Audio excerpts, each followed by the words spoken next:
Yeah, it's kind of concept. So these Beats by Dre headphones, right? These retail for $200, right? These real headphones, $150, $200.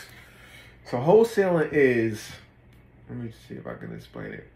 Let's say one of your boys come to you like, yo, Cornell, don't ask me where I got them from, but they fell off the back of a truck and I found a box full of Beats by Dre headphones. I got a box of 10 of them. And I need some money. I gotta buy my girl. I'm about to propose to my girl, so I need some money fast. I got 10 of them. They retail for $200. I'll sell them to you for $100 a piece. So you like, hold on, 10 times $100,000. You can make $2,000. And you like, shit, I don't got $1,000. But you gonna find $1,000 because you like, hold on, if I get them for $1,000, I don't even gotta mark them up to $2,000. I can sell them for $1,700. Yeah. You see what I'm saying? So you getting them at wholesale in bulk. You call your girl, call your mom, whoever. Like, look, let me borrow $1,000. They're like, for what? I got to make a move real quick. You borrow $1,000. You wholesale it for $1,600. You make $600. You pay the person back and give you $1,000. You may give them $200. Give them $1,200. You see what I'm saying? Yeah. That's wholesaling, but you can do that with houses. People don't realize that. So how you do it with houses is you find a rundown, beat-up house. So Warrenton, North Carolina, small town. I'm sure there's a lot of rundown houses out there. Like people, move away, they go to school, and they don't come back. And they leave the family house sitting there. And it's all run down, beat up. But now more people may be moving there, whatever. You go to your hometown, like, all right, man, I'm buying houses now. I'm looking for rundown, beat up, tore up houses. I'm working with some investors. We're paying cash. We're buying as is. You find a house. We might be able to get a house for $20,000 in Warrenton. 15, 20 grand, because there's not a lot of people moving there. So what you do is you go to, Mrs. Smith. Hey, listen, I want to buy a house. Oh, nobody's living there. How much you gonna give me for it? I'll give you $20,000. No, I want 40. You negotiate back and forth. You agree on a price of 30. Mind you, when we first started, we didn't have the 30,000, but we knew other people who were fixing flippers who did have the money. Yeah. So we would get a contract. Be like, all right, Mr. Smith, Cornell Properties, I'm going to buy your house for $30,000. Let's write a contract between me and you. You sign a contract. She signs it saying she's going to sell. You sign it saying I'm going to buy. I got 30 days to close. So 30 days from now, Mr. Smith, you're going to get a check for $30,000. Right? Because when you buy a house, they don't expect you just giving the money right there. Yeah. You usually get about a month, maybe even 2 months to go get the lawyers and the paperwork, do all the inspections, right? But now you got 30 days to find a buyer. So you got a contract for $30K to buy her house. Nobody else can come in and buy that house because you and her have a signed contract. Yeah. So you have what's called equitable interest. Nobody else can buy that. So you have it what's called locked up. It's kind of like in sports where you sign with Elon. Other teams can't really tamper with you, even though they do. They can't because you signed a contract, right? Same thing with a house. Questions? Because that's about halfway through the process. So, I'm just going to see if I understand it all. Mm-hmm.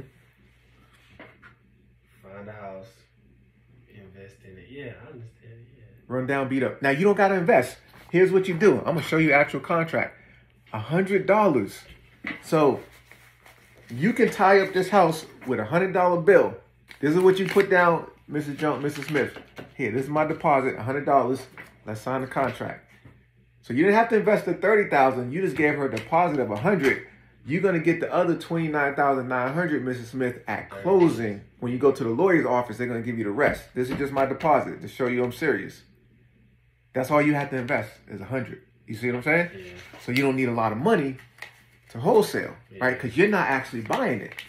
You just finding, you're the bird dog. You're finding a deal, and now you know someone like me. So you're like, all right, I know Dedrick's looking to buy more in Warrenton. He told me he's looking for 3 bedrooms, 1 bath, at least 1,000 square foot. He's willing to pay up to $50,000 cash. He got cash sitting in the bank account. You got it for 30. You know I'm willing to pay up to 50. So you're like, all right, you call me up, you send me an email, hey, here's the address, here's the specs. You send me pictures of the property, you send me a video, you walk through, you did, showing me all the, hey, listen, this is run down, beat up, but that's why it's so cheap. You can't buy a house for $50,000 nowhere. Yeah. So I go, I look at it, and I'm like, all right, Cornell, hey, listen, 50 is too much because I got to put 80 grand in rehab into this. I'll give you 40 for it. You like, all right, that's 10,000 more than I got it for. Sold. So now we write a contract called an assignment contract where Cornell Hendrick Properties, which has this tied up, locked up, this house locked up, is assigning his rights to buy the property to Polite Properties. Yeah. So that one-page contract for a fee. You got it for 30. Me and you agreed on 40. You make the difference. Yeah. Middleman. 10,000. You're the middleman. So at closing, I bring a cashier's check for 40,000. Mrs. Smith, she gets the 30,000. You get a check for 10,000 at closing. That's wholesaling. And me and my wife have done hundreds of those past 5 years. That's how we got the money to start flipping. Is we wholesaled. We started out wholesaling, and actually we only did the wholesaling because we didn't want to flip. Flipping, you can make great money, but we wanted to build a portfolio where you got that mailbox money. Mailbox money is that money that comes in month after month after month when you only did the work one time. But every month you own the property, they got to pay rent. It's like Monopoly. Oh, rent. So y'all want to do rent. We want that mailbox money. So our goal is that we got so many rental properties, 5-10 years from now, we got 20,000 a month coming in rent. After all the bills are paid, 20,000 cash flow, profit. What would you do with 20,000 extra a month? After all your bills are paid, that's called financial freedom. Yeah. So that's why we grind so hard, is building up a huge number of rental units where, for example, Elon, there's these apartments next to Elon. It's like 100+ units. I know the guy who owns it, this rich dude. He owns that. That property probably makes him 20 grand a month just from all those apartments. After he pays his mortgage, his taxes, insurance, everything, he probably net profit 20 grand a month. He don't got to work. Yeah. That one property. So even after, like, all right, you got rentals, you ain't gotta work no more. But like, say you retire, you got rentals, but you still gotta worry about keeping up with that rental, right?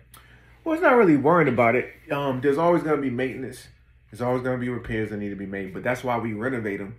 So, for example, the duplex you went to, we bought it with no money out of pocket because the seller financed it, and we borrowed money for it. And now we just put 50,000 into it. Slow down. You said the seller financed it.